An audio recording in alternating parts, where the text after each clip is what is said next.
Yeah, but I don't know, like a zebra. Very important word there. Isn't They're a zebra both not dogs. connected to horses? A zebra is not a dog. Right. No.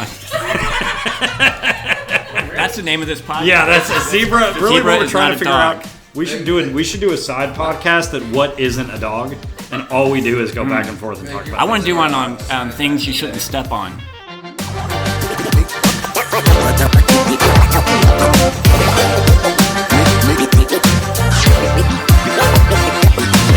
Hey, Good to see you again. welcome back. Happy to be here. You're the one that travels. Jeez. Yeah, 3.5 months straight, Yeah. not including weekends. Coolest So, place? Barbados? Well, I mean, probably In America, I guess. Yeah, I really like Seattle. Yeah, I do. Yeah, too. Seattle's really cool. You don't mind getting spit on all day? Yeah, The rain, that rain. Well, just we like, were. just enough to annoy you, but I was very fortunate. You get used to it. That the first couple times that I was there, I went there like 4 times this year, and the first couple times I was there, there was no bad weather at all. Oh. Like no rain, no clouds. What? And I was like, and the people that I was even with that lived there, they were like, we don't know what's happening here, and it was phenomenal. They say living in Seattle is like dating the most beautiful woman who only comes out once or twice a year. It's awesome. Yeah. Makes sense. Yeah, totally. But it's amazing. I've never seen it beautiful. I've seen it rainy, and I like it. But Well, I like it when you can. did you go on the tour, the underground tour? Mm-mm. Ooh. I didn't Next really time you're in get to do Seattle, much. do it. The underground tour? Yeah, the underground tour. It's so Seattle was sinking, and so the windows are actually the doors now, but there's a whole underground passageways and stuff, and it was used during World War II. What? Yeah. So it's really cool. Like, I did not know that. But it's an amazing place. It's very it's very spread apart. Like it's very wide, which is kind of a bummer, right? Like you're not exactly on the ocean, Right. but it's really pretty, and I can understand And friendly people. why. Yeah, I can understand why people want to live there. It's just I could never afford to live there. No. But it's nice to come back. Well, here and have maybe like you can in a few years because everyone seems to be leaving the Yeah. tech sector, Yeah. and people are just kind of scattering now. Yeah. So, So, but then I won't want to go there. that's right. Because there won't be anything cool to Yeah, do. exactly. Except look at the really cool mountain. So you got a joke or something? I did. Thought it'd be a fun way to start it off. Oh, now it's asking me to subscribe to something. I hate that. Why did the Clydesdale give the pony a glass of water? Pony glass of water. Because it was thirsty? Because he was a little horse. Okay. Because Yeah. ponies are smaller than Okay. normal horses. They're not horses, though, but Well, they are, though. I mean, No. they're a part of the horse are they? family. I don't know. I would think so. We do have a vet tech we can consult here It feels about like that. Yeah, it feels somebody like they Google are. it.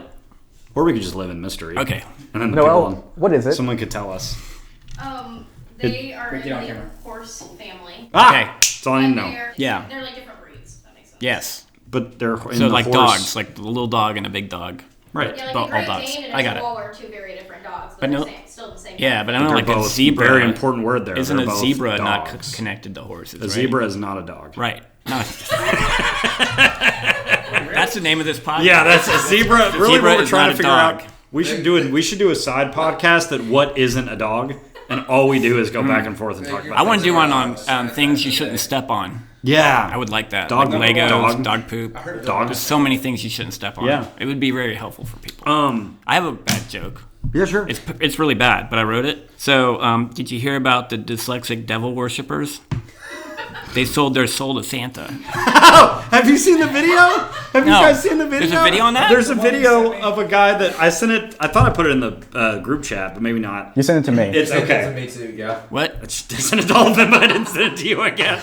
I thought I put it in the chat. I don't know how to do that stuff. Okay. Anyway, it's a guy, and he's like, our Santa's like a real problem. Like, it's causing a problem in a mall, and a guy shows Oh, up. I saw that. And it's like when I a saw dyslexic that. person orders a It's Santa. after I wrote this joke. Oh. I was like, Yeah, and we've received some complaints. Apparently, your Santa's been upsetting people. Yeah. He's just down this way, just by the FCK. Did you mean the KFC? Oh, sorry, just a little bit dyslexic, yeah. I had to call this guy in last minute. And the problem now is he doesn't seem to leave. Return to your pathetic life. Bring me the next child. Maybe you sent it to me, and then I sent it to them. yeah. That That tracks. You know what they say about ideas, though? Like, there's a couple people that have the same idea at the same time. It's very common. Like the phone. Oh, that's what they say about ideas. Yeah, ideas are like Oh. that. They kind of, I don't know how it works. Same You sort guys of. both thought of Satan and Santa. got it. Same thing happened with the theory of relativity. Like 3 different people were thinking about it across the world at the same time. Yeah. Yeah, a lot of things are It was like that. very It's close. really weird. Very weird Really and very weird. close across the whole world to the same time. So you have been back on the Made by Dyslexia kick, I hear. Yeah. I've been. They've released a free training software, I guess. I don't know, program. Yeah. For companies to be more dyslexic friendly. And it's a series of videos. You can get it done in about an hour. It's called Empowering Dyslexic Thinking. So if you Google it, you'll probably find it better than if you do the went through LinkedIn. it. Yeah.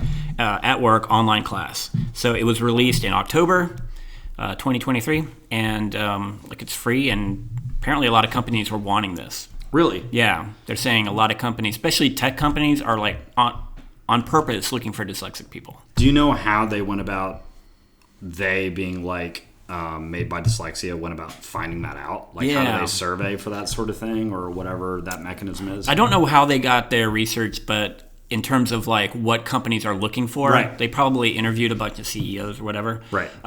But what they did was they encouraged dyslexic people to like try for jobs and then tell people why that was tough. So like the pre-test that you might have to take, like not dyslexic friendly. So it's like weeding out dyslexic people who would be highly qualified because of their creative thinking skills. Do you see? I feel like you're just closer to the space than I am. Do you see that companies are still using a lot of the test model to get a job, or the interview like questions based model, if that makes sense? So there'd be like, you go through a process, you take an actual like online test. Yeah. I remember my dad, being a little bit older, had gotten all the way through a job process one time, because he was always in different sales jobs, and didn't get the job because he didn't pass. Like, he had already gotten offered the job, but then they went back and revoked it because he didn't pass some sort of like test thing. Wow. Yeah. So it used to be, I've never experienced it, but I've only went out for.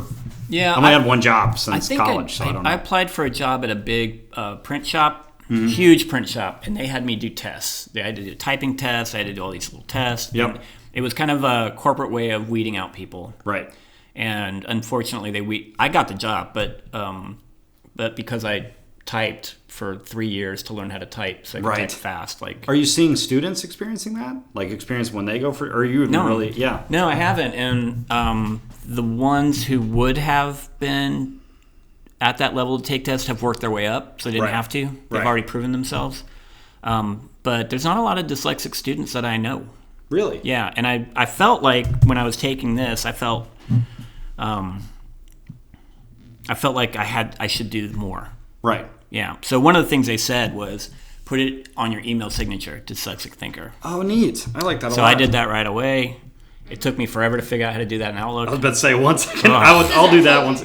Yeah. And you look, I could say you Google it, but Outlook changed, so it's not the same. So it's like, wow. I had just figured it out, I feel like. You have to open an email and go from there. I had to put my out of office on for my birthday. Oh, yeah. It took me a really long time, because I'm never out of office, so it took me a really long time. Oh, you do those? Yeah. You're one of those people? Yeah. Yeah. Yeah, I don't want... You send out a group email and you get like emails back from people No, I'm out of the office. No, it just comes up if you go to try to email me. Okay. It comes up and said this person is out of office and may not respond until the next day. Oh, okay, cool. Yeah, so it's not like the automatic response email that drives me No, crazy. I don't do that. I hate that. I don't do that. I'm just like, I'm out of office for one day. I did get a lot of flack, though, for taking a day off for my birthday. Even though we get a floating holiday, that's for my birthday. Or a birthday.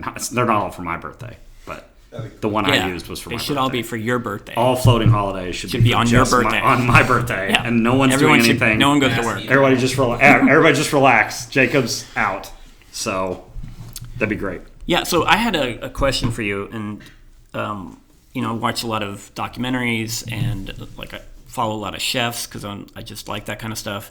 And there are some people that I would say, like I said on our text, like they smell dyslexic. Right. Yes. I love it. Like no, this I person. Do you get that? Like it's like a spidey sense, Like when Spider-Man meets the other Spider-Man, they're like, what? Yeah, when they're both pointing. Yeah. Like that meme. Yeah, the meme. Yeah, put that up right there. Yeah, the meme. Do it. Okay. Yeah. So I definitely see it at work. Like we don't have a lot of people on my team that I think have dyslexia. It's definitely, which is why I'm on it. Like it's definitely a lot of type A, and I think what I bring to the table is like different way of thinking. Type B, obviously, C, D, type, E, all F, those G, other H, types. yeah. But what's interesting is our organization employs a ton of mechanics. Oh, and I think a lot of them mechanics are dyslexic. very dyslexic, Yes. but they would never know. never it. got tested. They would never identify as it at all. Yeah, when they But were I in middle talk with school, them, they were yeah. like, go to shop class, you know. But when I talk with them, I'm like, and I see them like pop, like, and I don't know anything about vehicles, but like they pop open the hood, they can see the whole engine. Yeah. Right? They can't actually see it, but they can see how all the components of the engine work, and Yep. they just know it if they're a good mechanic. And I totally see dyslexic Mm-hmm. in that field. And I think it's incredibly valuable to be dyslexic and to also be in that field, because those are the guys that can really see things from multiple points of view. Because there's the guys that can just get in and start doing it, and the other guys that you see, they got the iPad with the YouTube video and they're trying to walk through each step, as opposed to being more like, take this problem, move yeah. to this problem, move to this problem. Right? Yeah, and so that was one of our, like one of many of our skills was being a spatial thinker. Yep. And being able to see things from far away. Yep. And because I thought like most people are like this, except the frustrating ones, because they're frustrating people to me. Yeah. That they get like really caught in the minutia. Mm-hmm. And they were like, no, it's dyslexic people don't get caught in minutia. My mom described it. Actually, they were here today. My mom described it as he can see things from 30,000 feet, but then when you get really close, he can't even read it. And I was like, that's such a great way to put it, because it's literal and non-literal, right? It's kind of like a joke, because it's like you start to get so close, you're so close, you can't even read it, and you definitely can't work in that way. Yeah. But if you pull them out, Yeah. they can see it and interpret it from up there, Yes. right? And yeah, I totally feel that. And I'm curious how the Made by Dyslexia training would be able, like what kind of questions you would ask or testing you would do to be able to pull that out of somebody. Yeah. And so- like if you're not dyslexic, if I'm dyslexic and I'm interviewing somebody, I'll be able to tell, right? Like you can smell it. But, Right. But they were saying, and you're doing this and I'm doing this now more, is just being vocal about it. Yep. They say, what is it, 3 out of 4 don't say anything. They're yeah. afraid to tell people they're dyslexic. Yep. And so they were like, hey, if you're in any position of power or management and you're dyslexic, tell people you're dyslexic. Yep. And so that's why I put it on my email signature. I'm going to do dyslexic that same thing. I you didn't know? even think about it. And I tell my class I'm dyslexic. Mm-hmm. And I was like, these are the things you might notice. Like when I write on the board, I'm going to misspell things. If I'm Yep. typing something out, you're going to have to help me spell it. And like I said, it's not that I can't spell. I just forget the way you spell it. Right. I can spell it millions of ways. That was my favorite thing. That was my favorite quote that you had when I was in college, probably. Yeah. Of you telling that to a bunch of people, you're just like, just right. don't spell it the way you're We're expecting. creative it to. spellers. Yeah. You I know? think that's awesome. Yeah, and they were like, hey, if you notice a lot of misspellings on anything, that person's probably dyslexic and they don't know it. I was like, oh, cool. Because we automatically, we think you're sloppy and unintelligent. Right. And You don't care. Now, 'cause do you you think misspelled a word. there's people that are just bad spellers? Yeah. Okay. So. Because I don't. Yeah, because I. Or I'm that not, really don't care. Right, or Yeah. that really don't care, or that really are lazy. So Yeah. that's got to be a challenge, too, is. to split. Because that's who we were for the first whatever period of our life, right? Yeah. You're just lazy and you don't know. That's what I was told. Yeah, sure. Yeah. There was a good quote. At the end, they were like interviewing some people. This one was this lady's on Shark Tank, and she's like a real estate person in New York. You know, Barbara? worth millions of dollars. I don't know where. I think her name's I'll write it Barbara down. something. Anyway. She said dyslexics are masters at failure because school. So school was so tough, and if you got through it, you know how to take failure and just keep going. My boss told me the other day that one of my biggest talents, saying it as a joke, but also true, one of my biggest talents is the fact that I've failed a bunch. Yeah. And so now I'm really open to feedback. And being open to feedback is huge for your career, right? And being able to take it and not fight or flight. Yeah. Being able to take feedback without Yeah. tensing up your shoulders or going back at somebody and just taking it, breathing and moving is something. He even said, he goes, it's because of your dyslexic background, right, and your upbringing of failure after failure after failure after failure in school, that you're like, this isn't really that big a deal. Yeah, it's like, okay, that didn't work. What do I do now? Let me try something different. You know, so we get like that. Richard Branson does that. He's got the Virgin Empire with the airplanes and all that kind of stuff.